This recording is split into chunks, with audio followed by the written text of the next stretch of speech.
நீங்க பாக்குற இந்த பைக் இன்ஜின் எங்க வீட்ல சும்மா தாங்க இருந்துச்சு. ஆனா இப்போ அது பாத்தீங்கன்னா மண்ணை தோண்டிக்கிட்டு இருக்கு.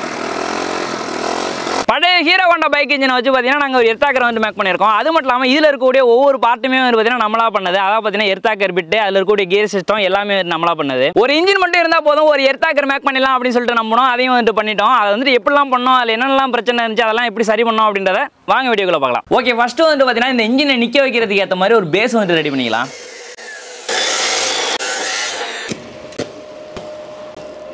இன்ஜினோட கீழ்ப்பக்கம் பார்த்தோம்னா 2 போல்ட் போட்டு ஃபிக்ஸ் பண்ணுறதுக்கு ஏற்ற மாதிரி டேப் வந்து கொடுத்துருக்காங்க. அந்த டேப் வந்துட்டு என்ன பிச்சில் இருக்குது அப்படின்றத வந்துட்டு அளந்துருக்கிறேன். அந்த அளவுக்கு பார்த்தீங்கன்னா நம்ம ஒரு பேஸ் பண்ணியிருக்கோம் இல்லையா, அந்த பேஸில் வந்துட்டு நம்ம ட்ரில் பண்ணி ஓட்ட போட்டுக்கலாம்.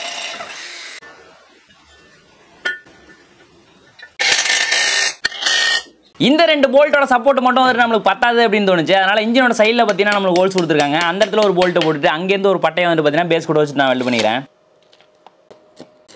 ஓகே ஃப்ரெண்ட்ஸ், இப்போ இந்த இன்ஜினோட அவுட்புட் ஷாஃப்ட் வந்து பார்த்தீங்கன்னா ஹரிசாண்டல் ஆக்சிஸில் வந்துட்டு ரொட்டேட் ஆகுது. நம்ம எர்த்தாக்கர் பண்ணணும் அப்படின்னா வெர்டிக்கல் ஆக்சிஸில் வந்துட்டு ரொட்டேட் ஆகணும். இதுதான் பார்த்தீங்கன்னா நம்மளோட பிரச்சனை நம்பர் 1. நமக்கு வேணும் வெர்டிக்கல். அதுக்காக நான் எடுத்துருக்கிறது பார்த்தீங்கன்னா 2 நம்பர் பெவல் கியர். இதுக்கு பதிலாக வந்து பார்த்தீங்கன்னா நீங்கள் ரைட் ஆங்கிள் கியர் பாக்ஸோட வந்து யூஸ் பண்ணலாம். ஆனால் அந்த கியர் பாக்ஸோட ரேட் வந்து பார்த்தீங்கன்னா அதிகம். ஆனால் அந்த கியர் பாக்ஸ் உள்ளார இந்த 2 கியர் தான் இருக்கும். அதனால் அந்த கியரை மட்டும் நான் வாங்கியிருக்கேன். இதோட விலை வந்துட்டு பார்த்தீங்கன்னா ஒரு 1000 ரூபா கிட்ட வந்துச்சு.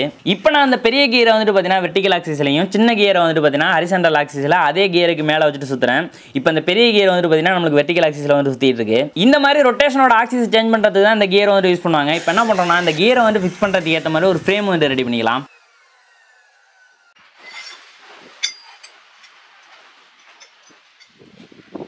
இந்த 2 கியருமே 25 mm ஷாஃப்ட் போடுற மாதிரியான கியர். அதனால பார்த்தீங்கன்னா 25 mm ஷாஃப்ட் போடுற மாதிரி 4 நம்பர் பில்லோ பிளாக் பேரிங் வாங்கியிருக்கேன். இந்த பேரிங்கை அந்த ஃப்ரேமில் வந்து எப்படி அரேஞ்ச் பண்ணுறேன் அப்படின்றத வந்து பார்த்துங்க. அதுக்கு ஏற்ற மாதிரி தான் அந்த எல்லாங்கெல்லாம் வந்து நான் கட் பண்ணி எடுத்திருக்கேன். அதை அப்படியே வந்து வெல்ட் பண்ணி எடுத்துக்கலாம்.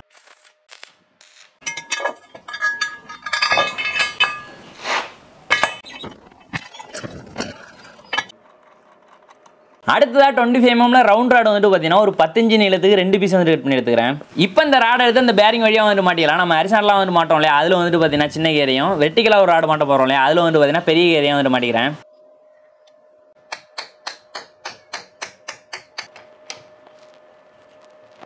இப்போ இந்த பெரிய கியரும் சின்ன கியரும் வந்து பார்த்தீங்கன்னா கரெக்டாக வந்து எங்கேஜ் ஆகிடுச்சு. இப்போ இந்த கியர் அந்த ஷாப்பில் எந்த இடத்துல இருக்கோ அதே இடத்துல வச்சு நம்ம வெல்ட் பண்ணிக்கலாம்.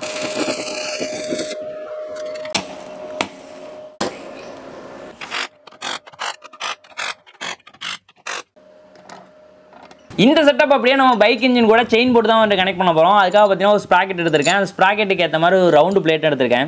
இந்த பிளேட்டை ஸ்ப்ராக்கெட் கூட வந்து ஃபிக்ஸ் பண்ணிவிட்டு அந்த ஸ்ப்ராக்கெட் அப்படியே எடுத்து நம்ம ஹரிசாண்டல் ஆக்சிஸில் ஒரு ஷாஃப்ட் வச்சிருக்கோம் இல்லையா, அந்த ஷாஃப்ட் கூட வச்சு நம்ம வெல்ட் பண்ணிக்கலாம். செயின் வந்து பார்த்தீங்கன்னா தேவையான அளவுக்கு கட் பண்ணி வச்சிருக்கேன். அதை இன்னும் ஸ்ப்ராக்கெட்டில் கனெக்ட் பண்ணிட்டு அப்படியே பெரிய ஸ்ப்ராக்கெட்லேயும் வந்து கனெக்ட் பண்ணிக்கிறேன். இந்த செட்டப் வந்து எந்த இடத்துல வருது அப்படின்றத வந்து பார்த்துங்க. இன்ஜினை ஃபிக்ஸ் பண்ணியிருக்கோம் இல்லையா, அந்த பேஸ் கூட சேர்ந்த மாதிரி நான் வெல்ட் பண்ணிக்கிறேன்.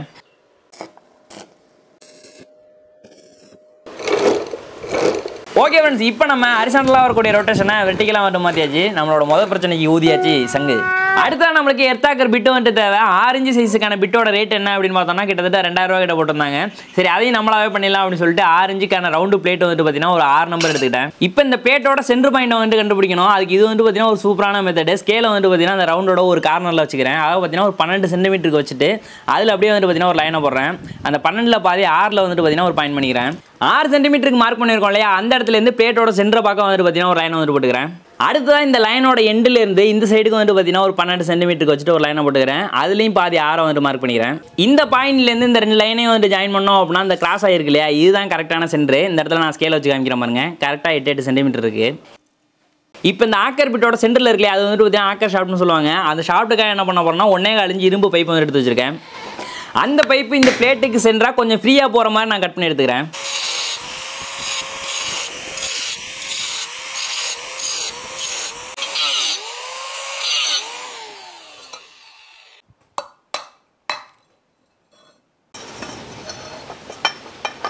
அடுத்ததான் இந்த பிளேட்டோட கரெக்டான சென்டர் லைனில் ஒரு பக்கத்தை மட்டும் வந்துட்டு கட் பண்ணி விட்டுறேன். இப்போ இந்த ரவுண்டு பிளேட்டை நம்ம ஹெல்கல் ஷேப்புக்கு வந்துட்டு மாற்றணும். அதுக்காக அதே 1.25 இன்ச் பைப் வந்துட்டு பார்த்தீங்கன்னா ஒரு இரும்பு பேஸுக்கு மேலே வச்சு நான் வெல்ட் பண்ணியிருக்கேன்.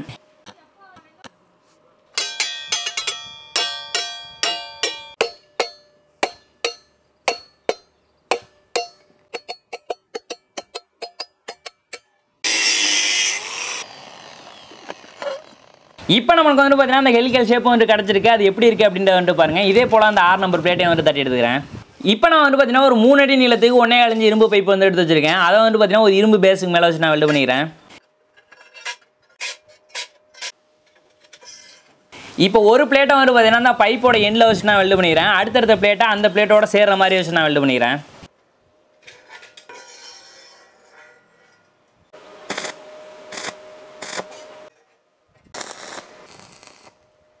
எல்லா பிளேட்டையும் வெல்ட் அடிச்சதுக்கு பிறகு 2 பிளேட்டுக்கு இடையில மட்டும்தான் வந்துட்டு கேப் இருக்குது. மற்ற இடம்லாம் பார்த்தீங்கன்னா சுருங்கி வந்த மாதிரி வந்துருச்சு.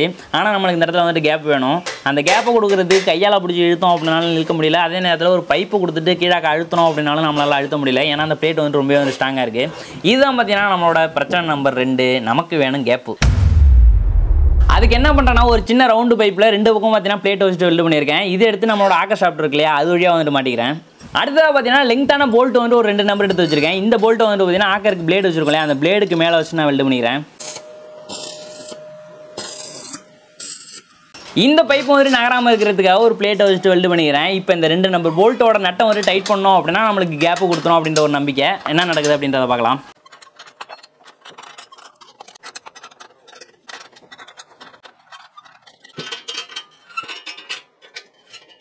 ஓகே ஃப்ரெண்ட்ஸ், இப்போ பார்த்தீங்கன்னா ஒவ்வொரு பிளேடுக்கும் இடையில ஈவனான கேப் வந்து பார்த்தீங்கன்னா நம்மளுக்கு கிடச்சிருச்சு. அதே நேரத்தில் சென்டரில் நம்ம கேப் விட்டுருந்தோம் இல்லையா, அதுவுமே பார்த்தீங்கன்னா பைப்புக்கு மேலே கரெக்டாக வந்து சீட் ஆகிடுச்சு.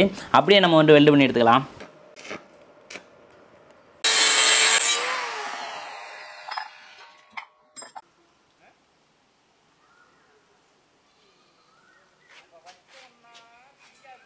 ஆக்கர் ஷாப்ட்டுக்கு ஒரு பைப்பு வச்சுருக்கோம். இந்த பைப்பு வழியாக மண் வந்து உள்ளே ஏறாமல் இருக்கிறதுக்காக ஒரு டம்மி வச்சுட்டு வெல்ட் பண்ணிக்கிறேன். இந்த டம்மிக்கு மேலே ஒரு சின்ன பிளேட்டை வச்சுட்டு வெல்ட் பண்ணிவிட்டு அதை வந்து பார்த்தீங்கன்னா ஹீட் பண்ணி லைட்டாக வந்து ட்விஸ்ட் பண்ணிக்கலாம். இது எதுக்காக அப்படின்னு கேட்டிங்கன்னா ஒரு இடத்துல பாயிண்ட் பண்ணி வச்சு ட்ரில் பண்ணோம் அப்படின்னா அதே இடத்துல நம்மளுக்கு குழி வந்துட்டு விழும். இன்ஜினில் நம்ம வெர்டிக்கலாக ஒரு ராடு வச்சுருக்கோம் இல்லையா, அந்த ராடோட சைஸ் வந்துட்டு பார்த்தீங்கன்னா 25 mm. அந்த ராடு பார்த்தீங்கன்னா இந்த ஆக்கர் ஷாப்ட்டுக்குள்ளார ரொம்பவே ஃப்ரீயாக போகுது. ஆனால் நம்மளுக்கு டைட்டாக இருக்கணும். அதுக்கு என்ன பண்ணுறேன்னா அதே பைப்பில் வந்துட்டு பார்த்தீங்கன்னா ஒரு 3 இன்ச் நீளத்துக்கு வந்துட்டு கட் பண்ணிவிட்டு சென்டர்லையும் பார்த்தீங்கன்னா கொஞ்சம் ஏரியா வந்துட்டு கட் பண்ணி எடுத்துட்டேன். இந்த பைப்பு வந்துட்டு பார்த்தீங்கன்னா நம்ம சின்ன பைப்பை வந்துட்டு தட்டி எடுத்துக்கலாம். இப்போ இந்த பைப் எடுத்து இந்த ஆக்கர் ஷாப்ட் பைப்புக்குள்ளார வச்சுட்டு நம்ம டைட்டாக வந்துட்டு உள்ள அடிச்சிடலாம்.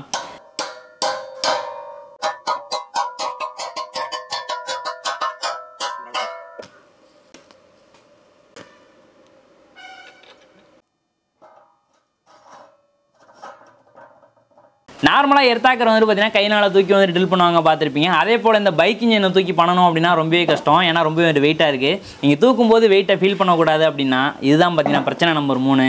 அதுக்கு வேணும் ஒரு ஸ்டாண்டு. அதுக்கு என்ன பண்ணுறேன்னா 1.25 இன்ச் இரும்பு பைப்பு ஒரு 2 அடி நீளத்துக்கு எடுத்துக்கிட்டு அதோட 2 எண்ட்லையும் பார்த்தீங்கன்னா 5/8 போல்ட்டு 2 போல்ட்டு வச்சுட்டு வெல்ட் பண்ணிக்கிறேன். அடுத்ததாக ஒரு 3 அடி நீளத்துக்கு பார்த்தீங்கன்னா 2 நம்பர் ஸ்கொயர் டேப் எடுத்திருக்கேன். கூடவே நம்ம மாதிரி வச்சுட்டு வெல்ட் அடிச்சிருக்கோம் இல்லையா, இது என்ன சைஸ் அப்படின்னு கேட்டிங்கன்னா நம்ம இன்ஜினோட பேஸ் இருக்கு இல்லையா, அந்த பேஸுக்கு கீழ்ப்பக்கத்தில் கொண்டு போனோம் அப்படின்னா இன்ஜினை விட்டு வெளியில் வந்துட்டு பார்த்தீங்கன்னா அந்த ஸ்கொயர் டேப் வந்துட்டு வரணும். அந்த மாதிரி வச்சுருக்கேன்.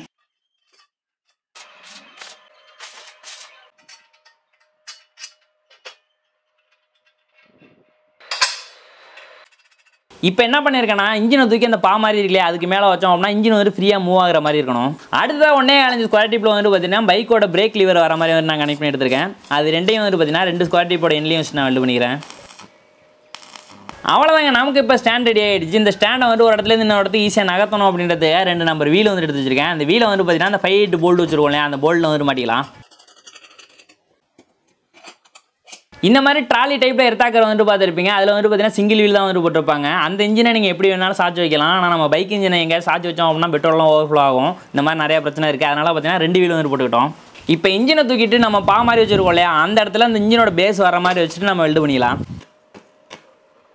இப்போ நம்ம வெர்டிக்கல் ஷாப்ட் வச்சுருக்கோம் இல்லையா, அந்த ஷாப்பில் வந்துட்டு பார்த்தீங்கன்னா ஆக்கர் ஷாப்ட்டை மாட்டுறதுக்கு ஏற்ற மாதிரி நான் ட்ரில் பண்ணி ஓட்ட போட்டிருக்கேன். அந்த இடத்துல ஆக்கர் ஷாப்ட்டை மாட்டிட்டு அதுக்கான போல்ட்டு போட்டு வந்து டைட் பண்ணிக்கலாம். இப்போ நம்ம ஸ்டாண்டை பிடிச்சி நிமித்தோம் அப்படின்னா ஒரு இடத்துல நிற்க மாட்டாங்க. விட்டோம் அப்படின்னா முன்னாடி போயிட்டு விழுந்துருது. அந்த மாதிரி முன்னாடி விழாமல் பின்னாடி விழாமல் பார்த்தீங்கன்னா 2 நம்பர் போல்ட்டை கொடுத்து ஸ்டாப்பர் போல்ட் மாதிரி வச்சு நான் வெல்ட் பண்ணிக்கிறேன். இப்போ நம்ம கார்பரேட்லேருந்து வரக்கூடிய ஆக்சிலேட்டர் ஒயரை வந்து பார்த்தீங்கன்னா இந்த பிரேக் லிவர் கூடயும் அதே போல் கிளச் ஒயரை வந்து பார்த்தீங்கன்னா அந்த சைடில் ஒரு பிரேக் லிவர் வச்சிருக்கோம் இல்லையா, அது கூடயும் வந்து கனெக்ட் பண்ணிக்கிறேன். பிரச்சனை நம்பர் 4, கியர் லிவர் வந்து பார்த்தீங்கன்னா உள்பக்கமாக இருக்குது. அதே போல் நம்மளுக்கு இன்ஜின்லேயும் வந்து பார்த்தீங்கன்னா செல்ஃப் ஸ்டார்ட் கிடையாது. கிக்கர் அடித்து தான் வந்து ஸ்டார்ட் பண்ணணும். கிக்கரும் பார்த்தீங்கன்னா நம்மளுக்கு உள்பக்கமாக இருக்குது. அதுக்கு என்ன பண்ணுறேன்னா வெர்டிக்கலாக இருக்கக்கூடிய அந்த கியர் லிவரை வந்துட்டு கழட்டிட்டு அப்படியே ஹரிசாண்டலாக வந்து மாட்டிக்கிறேன். அடுத்து அந்த லிவருக்கு மேலே நம்ம காலை வச்சு அழுத்துறதுக்கு ஏற்ற மாதிரி ஒரு பிளேட்டை வச்சு நான் வெல்ட் பண்ணிக்கிறேன். அதே போல் நம்ம கியர் போடுறதுக்கும் பார்த்தீங்கன்னா ஒரு ராடை வந்து பார்த்தீங்கன்னா அந்த கியர் ராட்லேருந்து நம்ம கை கிட்ட வர மாதிரி வச்சுட்டு வெல்ட் பண்ணிக்கிறேன். பெட்ரோலுக்காக என்ன பண்ணுறேன்னா எக்ஸல் இன்ஜினோட டேங்கை வந்து பார்த்தீங்கன்னா இன்ஜினுக்கு மேலே வச்சு நான் வெல்ட் பண்ணிக்கிறேன். அடுத்ததாக இவ்வளோ பெரிய சைலன்சர் எடுத்து அந்த இன்ஜினில் மாட்டினோம் அப்படின்னா பார்க்குறதுக்கே வந்து நல்லா இல்லை. அதனால் பார்த்தீங்கன்னா மிஸ்ட் ப்ளோவர்லேருந்து கழட்டின ஒரு சின்ன சைலன்சர் இருந்துச்சு. அதை என்ன பண்ணுறேன் அப்படின்னா இன்ஜின் கூட வந்து கனெக்ட் பண்ணிடுறேன். பெரிய அளவில் நம்ம சவுண்டு கம்மியாகலாம் அப்படின்னாலும் ஓரளவுக்கு பார்த்தீங்கன்னா நம்ம சவுண்டு கம்மியாகிடும். ஓகே ஃப்ரெண்ட்ஸ், ஒரு வழியாக பார்த்தீங்கன்னா பல பிரச்சனையை தாண்டி நம்மளோட எர்த்தாக்கர் மிஷின் வந்து பார்த்தீங்கன்னா இப்போ பக்கம் வந்து ரெடியாகி வந்திருக்கு. நம்ம இப்போ வந்து பார்த்தீங்கன்னா ஓட்டையை போட்டு பார்க்க போகிறோம். மண்ணில் நம்ம வந்திருக்கோட இடமே வந்து பார்த்தீங்கன்னா நல்லா களிமண் தர மாதிரி தான், நல்லா வந்து ஸ்ட்ராங்காக இருக்கும். இந்த இடத்துல வந்து டெஸ்ட் பண்ண போகிறோம். ஃபஸ்ட்டு நம்ம இன்ஜினை வந்து ஸ்டார்ட் பண்ணிடலாம். ஓகே ஃப்ரெண்ட்ஸ், நம்மளுக்கு இப்போ இன்ஜின் ஸ்டார்ட் ஆகிடுச்சு. இப்போ என்ன பண்ணுறோம் அப்படின்னா அந்த சைடில் கிளச் இருக்குல்லையா, கிளச்சை வந்து அழுத்தி பிடிச்சிக்கிறேன். அழுத்தி பிடிச்சிட்டு அப்படியே இந்த சைடில் வந்து பார்த்தீங்கன்னா கீரை போட்டுக்கலாம். இப்போது ஓகேவா, இப்போ கிளச்சை விட்டோம் அப்படின்னு வச்சுங்களேன்.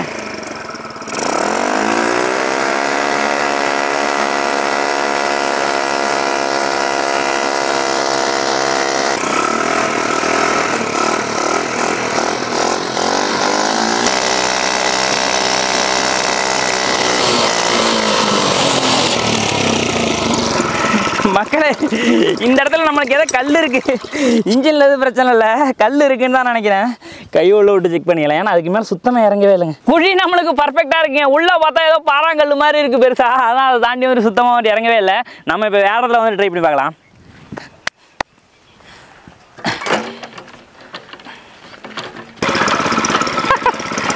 இப்போ அப்படியே பக்கத்து ஏரியாவுக்கு வந்திருக்கோம். இங்கே ஓட்டு பார்க்கலாம் எப்படி இருக்குது அப்படின்றத.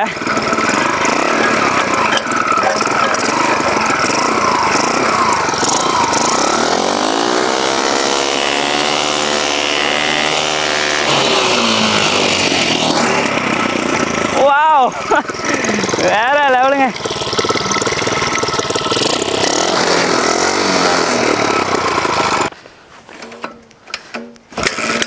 ஸ்டார்ட் பண்ணுறதுக்குலாம் அது கஷ்டமாக இருக்குமா அப்படின்ற மாதிரி நினச்சேன். ஆனால் அந்த மாதிரி பிரச்சனைலாம் கிடையாது. இப்போ வந்துருக்க இடம் பார்த்தீங்கன்னா நல்லா கரெக்டாக தனியாக உள்ள இடம். எப்படி போடுது அப்படின்றத வந்து செக் பண்ணலாம். 2 கீரா போட்டுக்கிறேன்.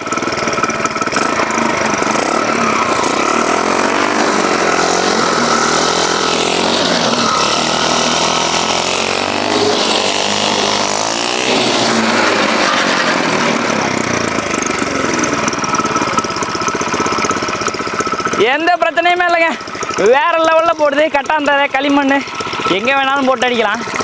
இன்னொரு இடம்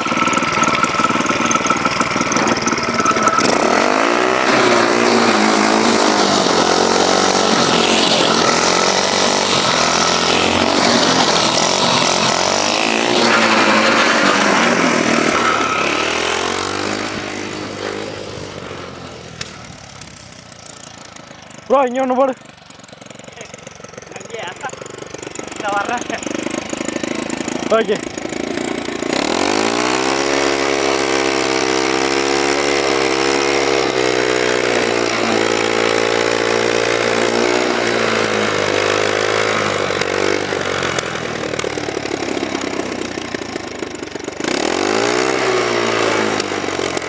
ஓகே ஃப்ரெண்ட்ஸ், நம்மளோட மிஷின் வந்து பார்த்தீங்கன்னா உண்மையிலே வேறு லெவலில். கிட்டத்தட்ட பார்த்தீங்கன்னா 6 இன்ச்சு பிட்டுக்கு வந்து பார்த்தீங்கன்னா சுத்தமாக லோட் ஆகுது. அந்த மாதிரி பிரச்சனை எதுவுமே வந்து கிடையாது. அசால்ட்டாக பார்த்தீங்கன்னா ஓட்ட போட்டுட்டு போயிட்டே இருக்குது. இது வந்து பார்த்தீங்கன்னா நல்லா களிமண் மாதிரி உள்ள தர. நம்ம கத்தியெல்லாம் எடுத்துகிட்டு வந்தோம்னா அவ்வளோ ஈஸியாக வந்து இந்த இடத்துல தோண்டவே முடியாது.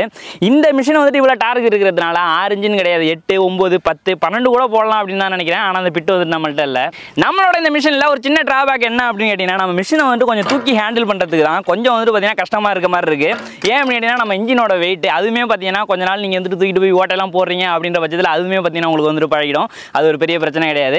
இந்த வீடியோவை பற்றி நீங்கள் என்ன நினைக்கிறீங்க அப்படின்றத மறக்காம வந்து கமெண்ட்டில் சொல்லுங்க. உங்களோட கமெண்ட் படிக்கிறதுக்கு நான் வெயிட் பண்ணிட்டு இருப்பேன். மீண்டும் ஒரு சூப்பரான வீடியோவில் நாங்கள் உங்களை பார்க்குறோம். அதுவரை உங்களிடம் வந்து வருவது முத்து மற்றும் கலை.